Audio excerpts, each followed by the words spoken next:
Hi, I'm Kit Alowitz. Welcome to Disciplined Selling. Follow up, reinforcement, and an assignment for you this week. I remind you, like every video, that we need to be reminded more than we need to be instructed. So my job today is to remind you of the skills that you learned, that you picked up, that you were introduced to in the Disciplined Selling program. Also, we can have the tendency to practice far less than we know. So chances are you and I know much more in terms of what would be wise action and behavior in the sales process. But can we stay committed to it? Can we stay on track when things get crazy, when discipline is required?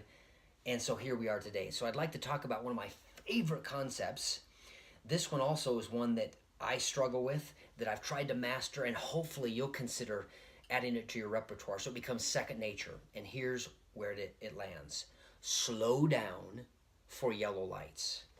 And a yellow light is anything in the sales process between introduction of a possible opportunity and actually closing that opportunity where something doesn't smell right, something doesn't look right, something isn't right.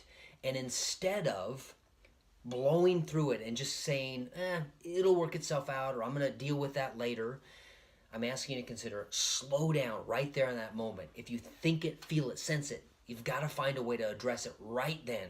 Bring it up. And maybe it will require bringing it up with tact, but you've got to bring it up.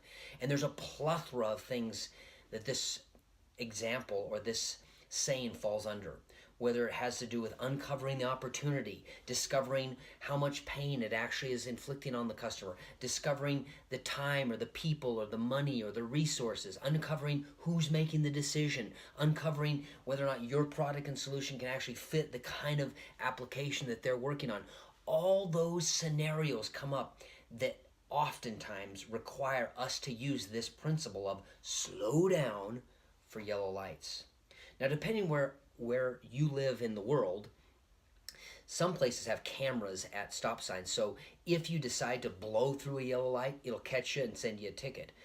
But for the most part, at least where I live, there's no such cameras. So when I see a yellow light, I am incredibly tempted, depending on where I am at the intersection, to either, far too many cases, blow through that yellow light, thinking that I can make it, only to discover that that light often turns red somewhere in the middle, and sometimes it can be costly.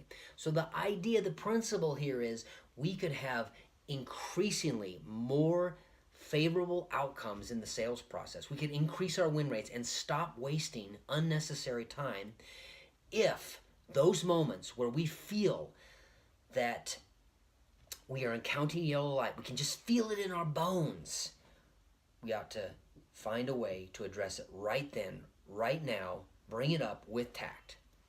So this lesson this week asks you to practice this particular principle. I'd like you to practice recognizing with your colleague, with your work partner, and then try it out with a customer. Practice recognizing where you are tempted to blow through yellow lights.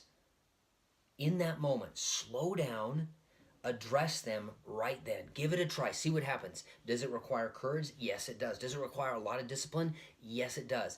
Is it worth it on the far side of this so that you can turn all of those yellow lights as they come up in the sales process to green, or turn them to red and get out of that situation? That's my challenge to you. I'm Kit Alowitz. I'm with Disciplined Selling, and we'll see you next time.